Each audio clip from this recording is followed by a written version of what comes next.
Today we are going to speak about not only Candena and what we do, but hopefully we will also discuss like further possibilities and opportunities where not only Candena, but we all might help, especially in the current situation.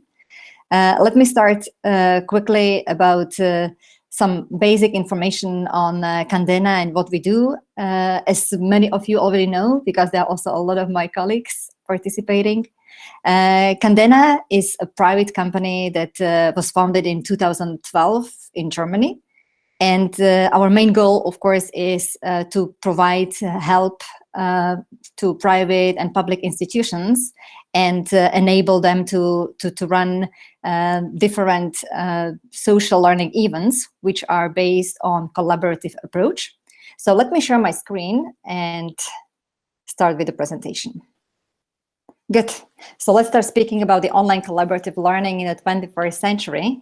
And to start with the presentation, what we are going to speak today about is that we will firstly describe our core pillars that Candena's didactic approach or Candena's business is based on.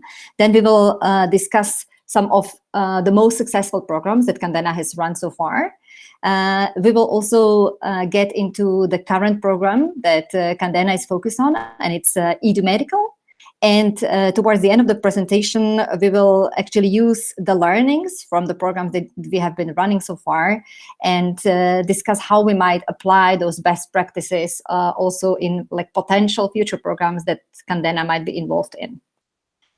So to start with our collaborative learning format, just to describe some of the most important pillars that we are based on. And initially, the idea was that all the programs that we run with Candena are to be designed so that all the learners participating are engaged in a learning, and not only learning, but also in personal and professional development.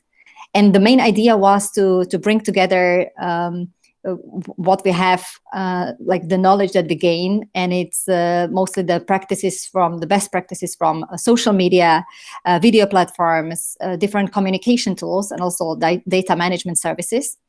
And to put it in a program where individual members would create a learning community, and that learning community would come together in teams. And their main task would be to tackle challenges collectively, cultivating their communication skills, teamwork, and also quantitative reasoning. What was very important here, that the actual learning actually is embedded in a real world context, and that all the teams are presented with a series of successive assignments that build on each other and actually gradually increase the knowledge and the skills that build on each other as well. So where actually learning is connected with some kind of like development within the program. Here, it's very important that collaborative learning, as known for like many ages already, not only brings like better cognitive results for the participants, but collaborative learning also develops interaction skills, soft skills of the participants, their reasoning skills, providing feedback. So there are a lot of additional steps included. So it's not only about bringing the teams together to work on a common goal. What is very important here, that we also combine collaborative environment here, and we really divide between the term collaboration and cooperation. And this is what a lot of people still mix up and are not really clear about. And to explain, also to say why we differentiate that, because there is a significant difference between cooperation and collaboration. When people cooperate within a team, they're usually individually exchange their knowledge or their information and also like resources that they work on. And this is mostly to support individual goals rather than a shared goal. So usually when we speak about cooperation, there is not a new product that arises from there. I mean, something new may be created, but this is not as a result of a collective approach, but rather very individualistic. On the other hand, collaboration is where individuals work together and they create something new, and this is usually supported by their joint vision that they have. So it's very important that we also mention that both elements are involved in our program. So it's not only collaboration, but it's also cooperation. And in contrast to individualism or actually competition, which is these days perceived as one of the main goals in education mostly, it has been proved by a lot of evidence and research that the results are much better there. So speaking about the didactic pillars that Candena's approach is based on, we have 5 pillars that we based our learning, our system on. The first one is that the teams learn together. So there is the team learning and team cooperation, which later, when we speak about some of the most successful programs, we will also demonstrate on how our students actually, how our participants work together and how they improve, of course, their individual knowledge, individual skills. The second pillar is team collaboration, which, for example, in the current program is based on problem-based learning or problem-based approach. My colleague will speak about that in more detail. The third pillar is student-centered learning, which is one of the form of active learning principles where we, of course, apply different methodologies. And unlike traditional way of teaching and of learning, it has been proved that the learning outcome or the results are much better when student-centered learning is applied.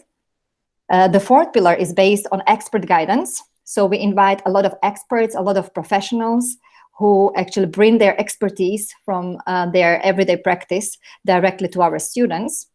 And the fifth pillar is also very important because we offer the support of tutors and mentors in our program. And based on our experience, especially this element or this pillar has added its value and has actually contributed to very good results of all our participants. So let's have a look in detail at all those 5 pillars. When we speak about team learning and team cooperation, of course, we try to involve different areas there. We try that all our participants work actually in one team and they support each other. For that, we use a lot of gamification strategies, especially in the programs that we ran last year or the year before. We used a lot of gamification strategies to support, actually to encourage that team learning and cooperation in teams. And as I already mentioned, there is an intense exchange of knowledge skills within the team, but not only that, there is a lot of exchange of cultural knowledge, there is a lot of exchange of feedback, there is a lot of exchange of communication skills as well, communication skills learning, and this brings additional value to the cognitive skills gained. What is very important here, that by team learning and team cooperation, it's that each individual in the team actually benefits from that learning or from that support, and it's that actually even the weakest parts, the weakest members of the team, gain a lot once actually the one of the team members is really capable or is stronger. So we use a lot of benefits there. When we speak about team collaboration, which is based on the problem-based approach, here we actually put people together. In the past, when we were running some of the programs, those teams were very carefully selected so that they were balanced. They were balanced with skills and abilities. They were based on, for example, regional or geographical background. They were based on their cultural background. So the teams were really mixed up of different types of people, participants with different background. Of course, now in our current program, and we will speak about it later, it's not that possible because the number that we started now is very limited. However, in the future, it will be also interesting to see and to follow how we mix the teams and what outcomes we really get at. So the teams or the members of the teams, they work towards their common goal. And this learning is based on real-world problems. So, for example, when we were running PISA for You program, there the outcome was to work with the current situation in education and the current challenges that each of the participants were facing. Student-centered learning is based on two very important stones or pillars as well. So we use flipped classroom principles when teaching or facilitating virtual classes, and we use self-regulated learning. So we give a lot of space to our students, to our individuals, actually, to pursue their learning, to pursue their learning styles. And at the same time, we encourage them to study on their own, rather than being exposed to lectures, which are a traditional way of presenting new actually input or new stuff at the universities. And we try that they learn as they want, based on the learning objectives and the learning resources that we provide. And we force them to actually come to a class already prepared, which means that when they come to class, we can encourage them to use the knowledge that they have already gained. And this actually is manifested in like greater knowledge that they gain, especially when we speak about long-term memory or the real knowledge that they need for the future. The fourth pillar, as I mentioned, is based on the expert guidance and expertise that our experts bring. They participate in our programs in different setups, depending on the program. Most of the experts that we have are actually people who cooperate with Candena or with our institutions. And we usually get them based, of course, on the topic of the program. So their main task is, if it's synchronous learning, then they lead or they run expert workshops with our students. In asynchronous learning, they try to engage in informed discussions. They try to provide their knowledge, of course, through messages or through emails with the students. So it depends what type of a program we are running. And the fifth element, which is really important, are the mentors and the tutors who support the program.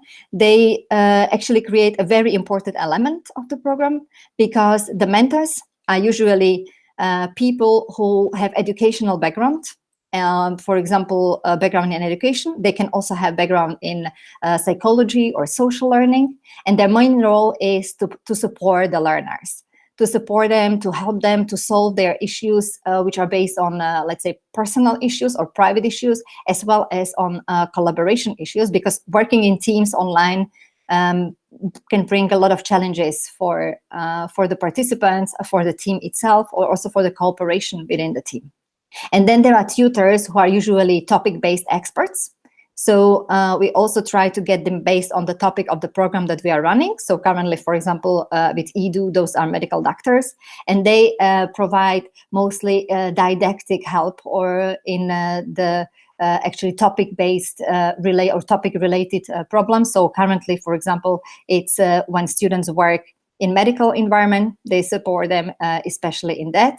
And they are also very actively presented throughout the day as a support for the students. So coming back to some of the most important programs that we have run, the first of them I would like to mention represents an area where we actually supported or we helped the online community of teachers. The program was called PISA for You. And that program was specifically focused on school improvement. So in this program, actually, we had almost 6,000 registered participants. We were running this program in 2017 for almost 4 months. So it was focused for teachers, school representatives, also like different stakeholders in education in general. And there were actively more than 3,000 participants in the program, some of them working in teams, some of them working individually as followers. This program was free of charge for teachers, but also for different educators and policymakers. And the program was designed and implemented by Candena, and it was also administered by Candena. However, it was not only run by Candena, because it was developed in a cooperation with the Organization for Economic Cooperation and Development. And of course, because it was free of charge, it was supported by many institutions such as Deutsche Telekom Stiftung or America Achieves or Hewlett Foundation. The participants actually were doing that program besides their jobs.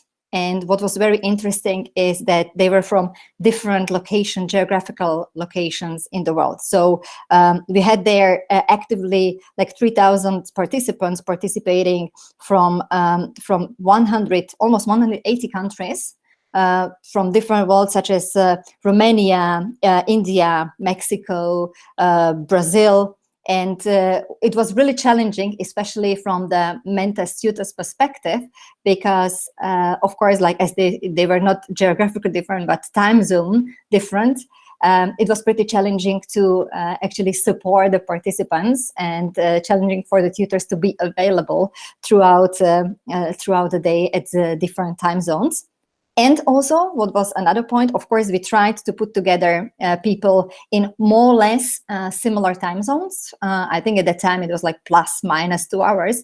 However, many times it happened that there were participants from different parts of the world who found out that actually they were facing the same challenge or the same problem in their educational practice, and they decided to work together. So suddenly we had participants who were in Canada who wanted to cooperate with some people from Pakistan, and like there was a participant from Australia in one team.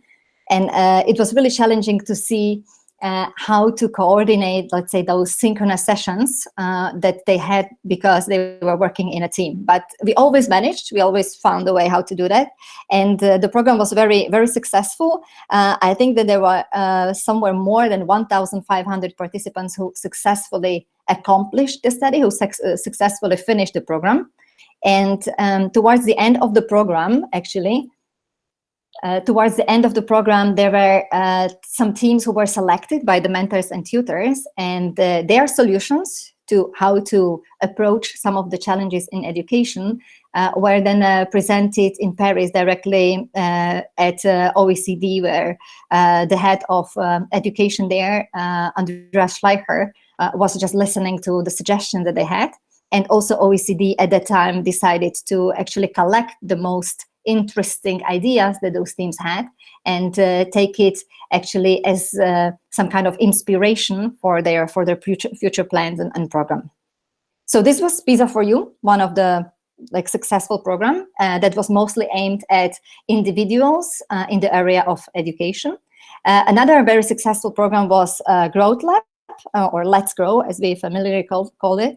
And this was a program that we ran for a private institution. At that time, it was Deutsche Telekom EU, so Deutsche Telekom companies within European Union. The program was running for 2 months. It was in 2018, in May and June. And this was actually a self-organized online learning program for the middle and higher management of Deutsche Telekom, where the key focus was growth mindset. Because currently, at the beginning of the 21st century, of course, also the telecommunication companies are facing some challenges in product development and in the development of telecommunication sector, such as it is. So the participants were working on some new ways, and they were trying to find out and to apply growth mindset in their own work. So they were working on real business cases that together they developed in a team. Here, for example, we had 5,000 registered participants, and unlike PISA for You, here the participants were working or participating in the program during their working hours, which also allowed them to participate in a program in a more intense way. It was a little bit easier because as the program was running within the European Union, the time zone wasn't such an issue. So it was also easier to get the participants connect together or even attend some synchronous sessions during their working hours. Here it was 3,500 participants who also successfully finished the program, and they also presented their results or their outcomes to the top management of Deutsche Telekom in EU. And some of those ideas were then later implemented by the company. So this program was also like from the business perspective. And then in 2018, after the telecom program was finished, we actually initiated another very interesting project that actually we are focusing on even at the moment, and is Edo Medical. So we decided to join forces with OIMEC. This was a company that was actually developing the curriculum for modern medical education in the 21st century. And we set Edo Medical, which is actually an institute of higher education that is set or founded in Malta. And we are running together online medical education, which of course doesn't mean only like online, because the theoretical phase takes place online. However, we combine it with practical clinical rotation, which already starts at the beginning of the studies. So basically what we do here is we offer a combination of theoretical and practical part from day one for the students. And the idea behind that was to enable everyone who is motivated to study medicine, who is motivated to become a doctor in the future, to start their learning career with us and to actually become a doctor after completing their bachelor and master study. So the program is divided into possibly 3 steps. All 3 steps, bachelor, master, and PhD, are accredited. And the first step, Bachelor of Medicine, is divided into 9 modules, where each module consists of 8 weeks of theoretical learning and 4 weeks of practical experience in form of the clinical rotation. And this actually repeats in modules. So one module consists of that. To have the bachelor degree, you have to actually have 9 modules successfully actually performed. You might ask about how we measure the performance here. What about the exams when everything is online? In this case, for example, of course, we measure the performance in the clinical rotation directly, but in the theoretical phase, we also have high-stake exams, which are actually done also online.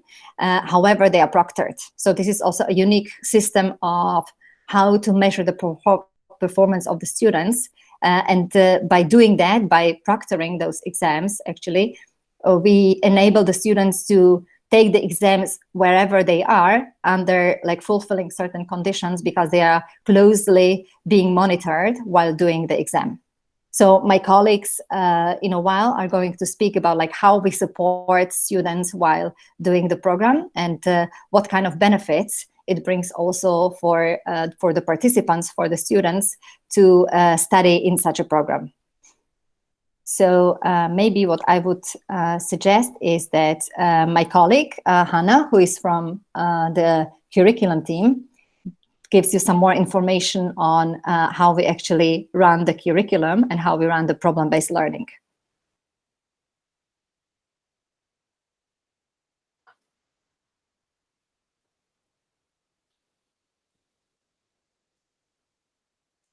Hannah, can you hear me? I can hear you, but I can't take a word for some reason. I can't click on like take the word. Maybe like if you kind of because I see that you have a word now, so you can like you're the speaker now, but I'm not able to be speaker. But we can hear you. You can speak also. Yeah, you can just continue speaking. Okay, perfect. So I'll do that. Okay, perfect. So good afternoon, actually. My name is Hannah, and I'm one of the medical doctors working for Candena. And my role is a medical curriculum and medical didactics developer for Edo, College of Medicine, Iveta mentioned just now. So, and today I would like to specifically talk to you about problem-based learning, which is a learning method that is truly an integral part of studies at Edo, and also it lies at the very heart of our didactic approach. So I studied your typical 6-year medical program. So we had a lot of boring front lectures and seminars, and the knowledge retention from these was actually really, really low. And it wasn't very practical at all. We as students really struggled with putting this information, factual knowledge from these lectures into practice. Also, needless to say, when you study medicine at the regular university, you usually don't get to touch a patient for the first few years at all. But at Edu, our students start their clinical rotation from week 10 already. So we had to come up with a didactic approach that would meet the needs of a 21st century medical student.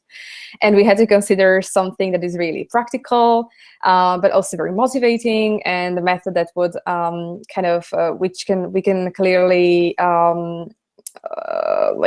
consider some, which could clearly correlate the factual medical knowledge to practice, and problem-based learning really met all the demands. So I must say that I'm a really great fan of PBL, and I wish we had the problem-based learning at my university, or at least any other form of active or student-centered approach, really, back when I studied. So what is this problem-based learning I keep talking about? By the very definition, it is a student-centered pedagogy in which students learn about the subject through the experience of solving an open-ended problem that is usually found in the trigger material. So at Edu, in our case, it is a patient vignette or a patient case or story, if you will. Problem-based learning has been actually around for some time as well. It was developed or pioneered by the two gentlemen, Mr. Barrows and Mr. Tamblyn, at the medical school program at McMaster University in Canada in the 1960s. So it was developed 60 years ago. It is quite old, yet it hasn't been really widely used, so far that much. But in the recent years, it has still become more and more popular. And I'm truly happy to see that. So why do we use problem-based learning at our institution or at Edu? And as problem-based learning was originally developed for medical students, it is a perfect method how to teach our students specific skills at Edu, because we are focusing. We are not only focusing on factual medical knowledge, but because we have also other means how we can achieve that with our students. But by using problem-based learning, we want our students to learn how to work in a team, and also how to hold leadership roles. We need them to we teach them how to communicate orally and in a written form too. They need to be very self-aware, and they also need to evaluate the group process and give feedback to each other, which is very important. They learn critical thinking and analysis, and we want them to explain large concepts as well. So the way they achieve this is also by self-directed learning and research, which is another skill they acquire via problem-based learning. And one of the most important aspects is that the students are able to apply the course content to real-world examples. And that is extremely important for a future medical doctor, of course. So what does the problem-based learning look like at Edu?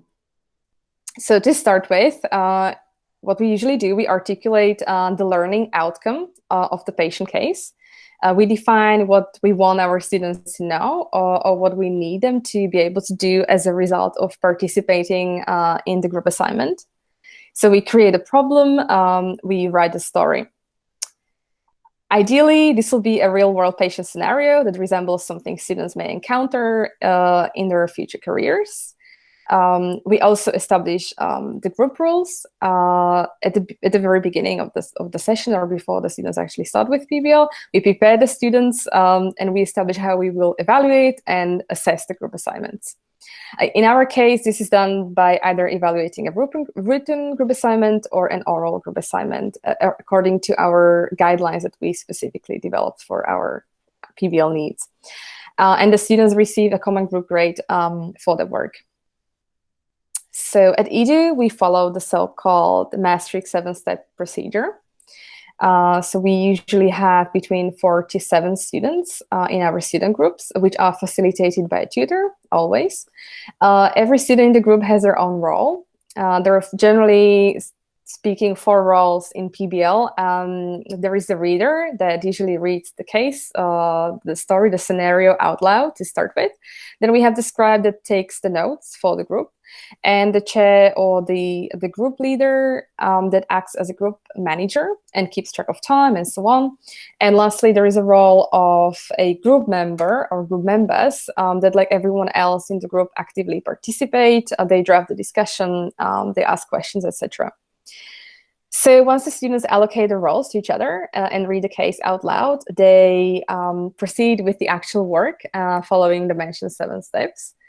To start with, first of all, they discuss the case. They clarify the unknown medical terms in the case and make sure that everyone understands the problem.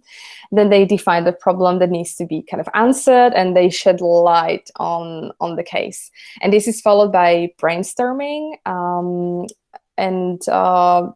They basically brainstorm about what the group already knows. And during the brainstorming, the group tries to identify potential solutions to the problem or to the problems they're presented with. And after that, the students analyze and structure the results of the brainstorming session, and they formulate after that they formulate their own learning objectives for the knowledge they're still lacking, really. And after this step, the session is finished and the students part to do their research or study. They either do it on an individual basis or in smaller groups. They basically read articles, different books, they follow practicals, they even attend like virtual classes on similar topics during the week to gain the required knowledge, basically. And they do it for a few days, and then they meet in between kind of on a regular basis to discuss the findings with each other and produce a written assignment or oral presentation by a set deadline. And the group assignment is then evaluated by their tutor, and that is basically the last step. There is so much to talk about when it comes to problem-based learning that we could be here for hours, but I'm happy to take your questions if you do have any. Don't hesitate to even contact me via email. I'll be more than happy to kind of like answer your queries should you have any. And I believe that my team would like to talk to you a bit more about other aspects of teaching at Edu and maybe about the faculty and so on. If you do have any questions now. Could you please write your email in the chat so anyone can... Sure, I will. Okay. Okay, Thank you. thank you. Thank you, Hannah. And yeah, as you could hear, also like running PBL wouldn't be possible without the support of the tutors and mentors here at Edu or at Candena. So my awesome colleagues are going to speak now about what their work actually entitles and how they support the students on their road towards a medical degree. So I will ask my colleague Tim now to speak about the role of a tutor in the program. I'll stop sharing my screen. Thank you, Iveta. Thank you, Hannah. So many of you here have seen and heard many new concepts, many new terms that you may not have been familiar with before. So I will try to maybe bring them a little bit closer from the perspective of student or from the perspective of teacher, and maybe connect them with some real life examples you might be familiar with. Is the screen visible? Yes. All right, good. So we have this kind of lovely interactive animation which I will go through. Before that, let me introduce myself. My name is Timo. I am a medical doctor and I'm one of the tutors at Edo Medical. I will try to show you on 2 examples what these 2 mentioned concepts of PBL and peer learning might look like from your perspective, or on what might they build. So if you imagine, let's say, a situation where you came across a certain problem in real life and you needed to learn that, you need to crack some kind of problem, be it branching from, I don't know, learning how to cook a certain recipe or repair something or go through some, let's say, DIY project. What helped you more, to read some kind of manual from top to bottom and memorize it, or struggle through the problem, try different solutions, maybe ask people who have more experience, your peers, and figure it out yourself? And which of these 2 aspects has better retention? What makes you remember it long-term better? if you're like most of us, and if you're like most of our students, you will probably feel more comfortable with the latter one. Not everybody is a fan of reading long manuals and memorizing them. Similar thing can be applied to peer learning, which we're trying to nurture among our students. So again, if you compare two situations, let's say sitting through an hour-and-a-half long lecture and trying to get something out of it, maybe when you were a high school student or a university student, and then after that lecture, you don't understand something, you ask your classmate and they explain it to you in 2 minutes, and suddenly you miraculously understand. So these are very, very simplified versions, but these are some of the aspects that these concepts are built on and take use of. So let me show some of the virtual, let's say, virtual aspects of EDU that help us basically achieve that. Many of you are familiar with different learning management systems, and Edo Medical has, we have our own learning management system, which we call our learning platform, and we will see some of its aspects here. You can see basically the layout and the organization from let's say the calendar view through different phases and learning cycles. Integral part of that is our library, where students can search and go through different resources, which are organized neatly in these kind of learning cards. Some of them are produced by EDU itself. Some of them are produced by our partners, giving students a whole variety of resources they can use for their studies, similar as you might experience in a traditional library. Virtual classes have been mentioned a few times, but we haven't seen them in reality. So these video conferencing softwares for facilitating classrooms in a virtual environment are getting more and more popular. So I'm sure that for many of you, it's not going to be a new thing.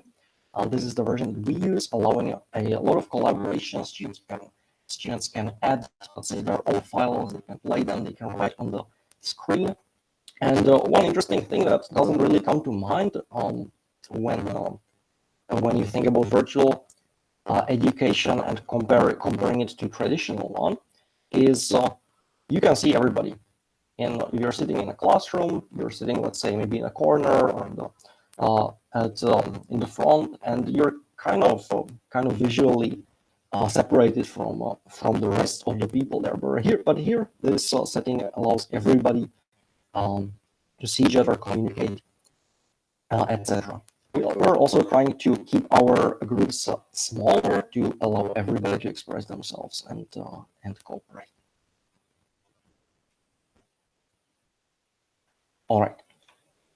So coming back to our platform, you can see that students have ability to communicate with each other even outside of the virtual classroom. So we have various chat functions.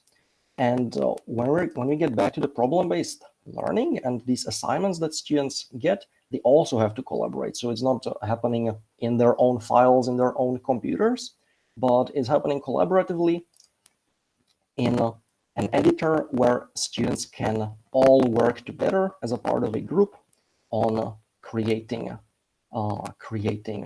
be it an essay or presentation or anything that should be an output of their weekly work. The tutor can actually follow their progress, give them comments. So this can happen in real time throughout the week, giving students chance to see real-time feedback.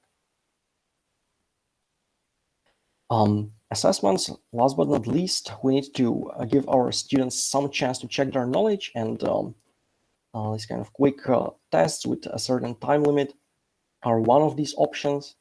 So some of these we just give to students as a way to check their own knowledge, basically like self-assessment quiz with no real consequences, no real grading.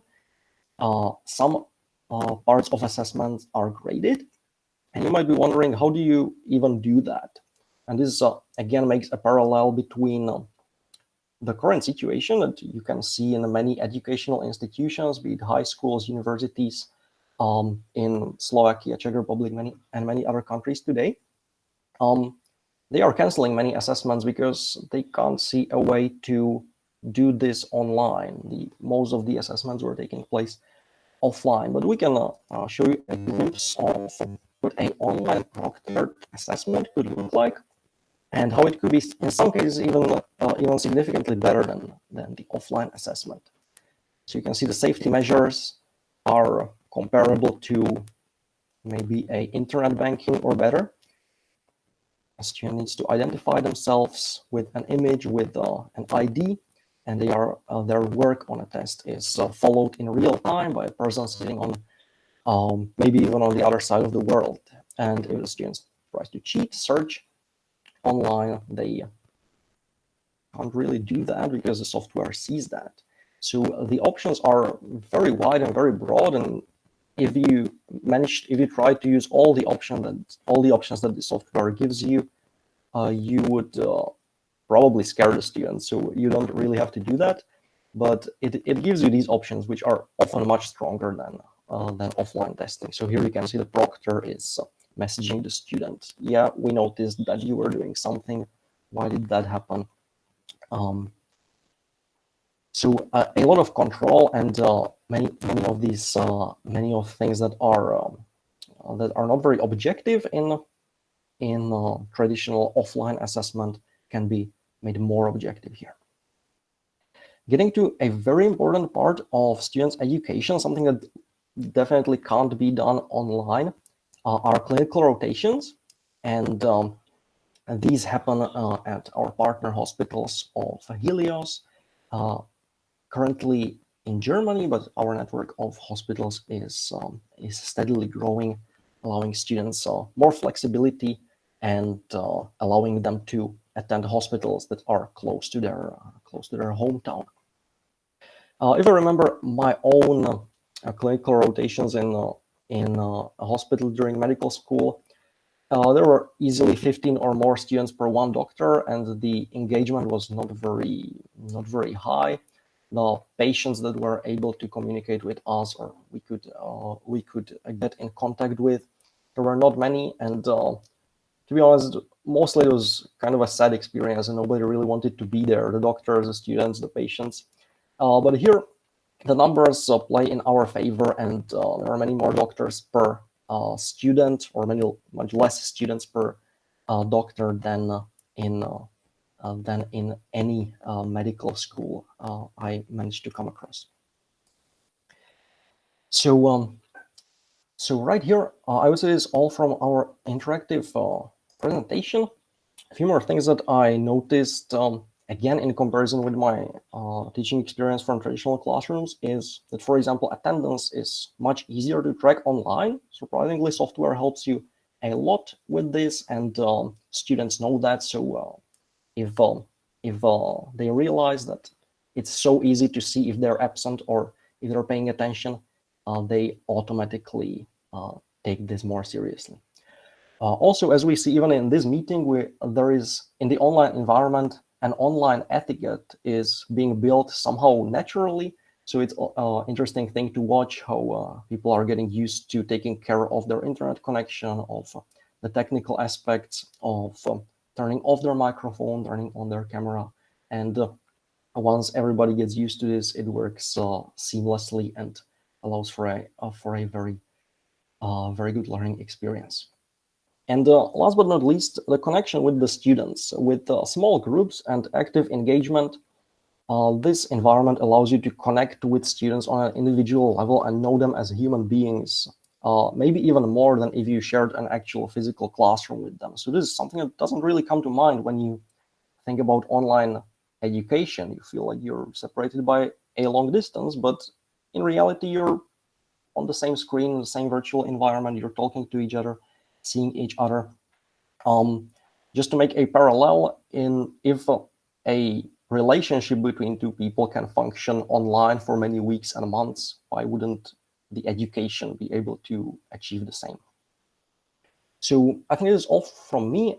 Same as Hannah, I will be happy to answer any of the questions. And I would like to give my word to Brian. Is Brian here? Yeah, can you see me? Yes, yes, Brian. Okay. Right, I can't see myself. Never mind. Okay, hi guys. So, yeah, you've heard quite a lot, so I'm just going to keep this brief.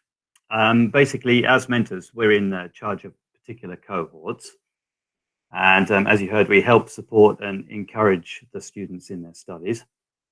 As well as this, we're also specialists in different non-medical topics, which we teach to the students. So let me give you a few concrete examples of how we help them. So firstly, I'm going to talk about one student who I will call C. She was struggling with her studies in the first module and found it very difficult to organize her exam revision. So I had a couple of online one-to-one meetings with her to discuss the specific areas she was having problems with and try to find solutions. Later, we had a group sync where the whole group brainstormed solutions and, for example, held up their notes to the camera, sharing their ideas. And, you know, they all worked together to try and help her to improve. By the way, guys, can anyone tell me how I can see myself on the screen here? Put myself up there? You probably can just... Yeah. Okay. You should see yourself and we see you. So. Okay, you see me, that's okay. I just see Iveta at the moment, but never mind. So there is a screen in the right upper corner. sorry, just give me 1 second.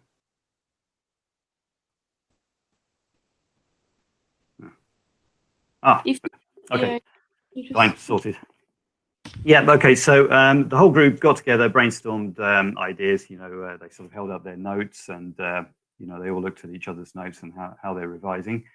So after that, we met up again. I met up with C again to check on her progress. And her work was getting much more efficient and organized. So that really helped. A second example, one team in a particular cohort were having problems working together, like collaborating. So for their collaborative work, the girls wanted to get an A and the boys were satisfied with a B or a C.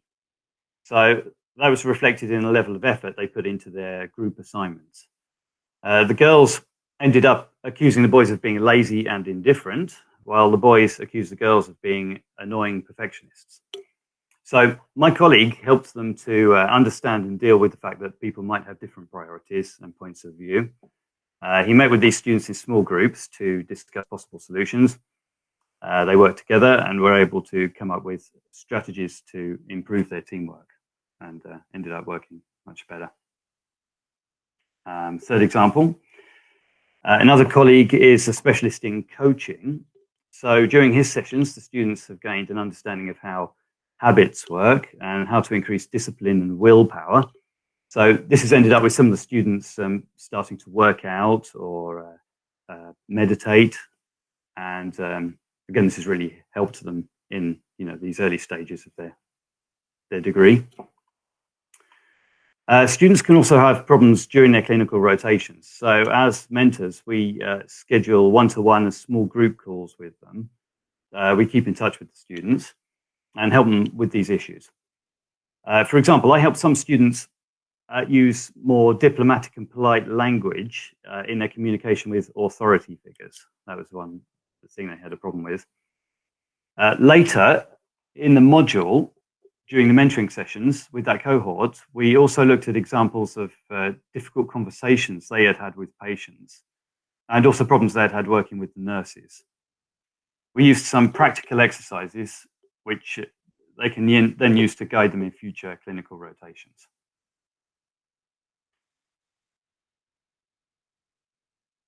Okay, and the last example here, academic writing. So one cohort asked me to help them with their academic writing, which they need for their group assignments. As they write these assignments as part of a group, different students write different sections, and sometimes their work lacks cohesion. So in an extra student-centered workshop session, we look through their work sentence by sentence, paragraph by paragraph, examining their problems with structure and argumentation. And again, this kind of collaborative, student-centered work has really helped them improve. Okay, so that's about it from me. So I will pass you back to Iveta. I'll post up my email address if you want to get in touch about the work of mentors. Okay. Thank you so much, Brian, for a lovely presentation. Yeah, actually, you can already see that also in the chat, I posted the link for our Edo Medical Institution. So for more information, of course, you can check some more details and see how we work. Now, like coming out of all those facts and our experience and knowledge that we have now presented, there is also a question, especially arising at the current situation where all the schools are closed or the businesses are working from home or are closed as well. Maybe just a question might arise how we might use the online collaborative learning for putting or making the people join together in that online environment and use the benefits from that online collaborative learning, being it in a school environment, being it in for individuals, being it in businesses, because as we might have seen already, especially in our experience, there are a lot of benefits, there are a lot of positives that we might use, and where work and education might function independently on any kind of like virus situation. So just speaking about individuals and their professional development, let's say either on the job or out of the job, using online learning might be, especially in that with that collaborative element, might be really beneficial for their further growth. When speaking about schools, of course, especially secondary schools or universities, having a setup of a combination of online learning and practical experience is another option, how we basically might continue with education without any interruptions that are, for example, happening right now. Also, what you could hear from my colleague, even like testing or exams should not be a problem in the future, because we can also do it in a proctored way where each participant or each student actually is monitored properly, and we can avoid any kind of cheating. And sometimes it's even more reliable than original exam taking at traditional universities. What is also very important to mention, that by that online collaborative learning, for example, at schools, we might even bring together people who are geographically parted, who are geographically in completely not even different cities or different parts of the country, speaking about, let's say, rural and urban areas, but also use cultural background, experience and knowledge of students or pupils in different countries, and just use them as a tool for not only increasing the cognitive skills of our students, but also all those like professional, mental, social skills that are many times very neglected at schools, where we only strive for very good performance, instead of bringing our students or pupils together and teaching them how to communicate with other people, how to communicate with the students from different cultural backgrounds, from different social backgrounds, from different geographical background. So this might be also a very good option or opportunity to bring education to our students and pupils, and also teach them some real life skills that they will need in the future. And by this, I would like to thank you for your attendance, and maybe also ask you to come up with questions, suggestions or ideas, how we might maybe together progress in that and do something for the society as well.